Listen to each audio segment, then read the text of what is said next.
मेरी होके हमेशा ही रहना, कभी ना कहना अलविदा। জনপ্রিয়তার তুঙ্গে থাকা অবস্থায় ভারতীয় গায়ক অরিজিৎ সিং এর প্লেব্যাক থেকে বিদায় নেওয়ার ঘোষণায় স্তম্ভিত পুরো বলিউড। গায়কের আকস্মিক এই সিদ্ধান্ত কোনোভাবেই মেনে নিতে পারছেন না তার ভক্ত অনুরাগীরা।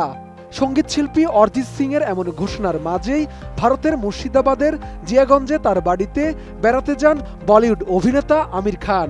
তাদের দুজনের সাক্ষাৎ আলোচনা এলেও এবার তারা জড়িয়ে গেলেন একে বিতর্কে।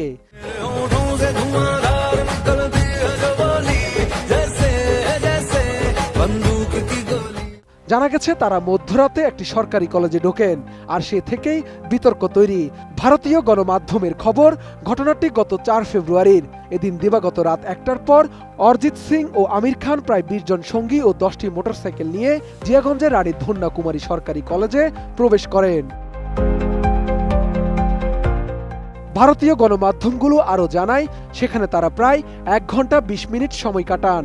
এই সময়ের মধ্যে তারা কলেজের ইনডোর গেমস হলে ব্যাডমিন্টন খেলেন এবং ভিডিও শুটিং করেন বলে নিশ্চিত হওয়া গেছে। পরে রাত 2টা 25 মিনিটে তারা কলেজ প্রাঙ্গণ ত্যাগ করেন।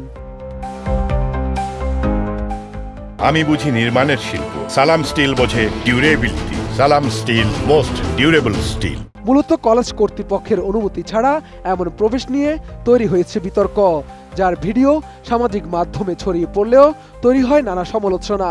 আবার কেউ কেউ বিষয়টিকে সাধারণ ঘটনা হিসেবে দেখছেন।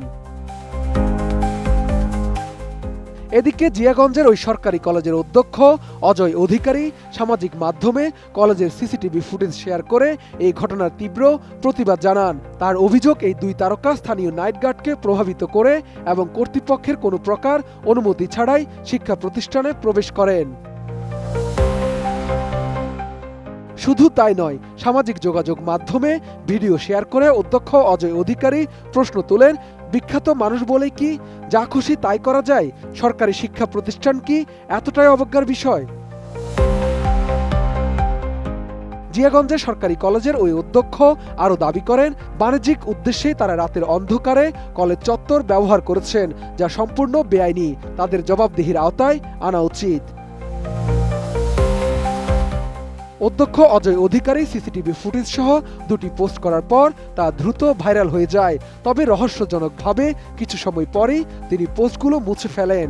নতুন এক পোস্টে তিনি জানান, কোনো এক মহলের চাপ এবং অনুরোধে তিনি পোস্টগুলো ডিলিট করতে বাধ্য হয়েছেন।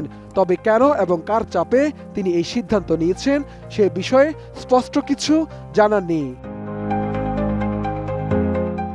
শাহাদাত রিফাত, ATN নিউজ, ঢাকা।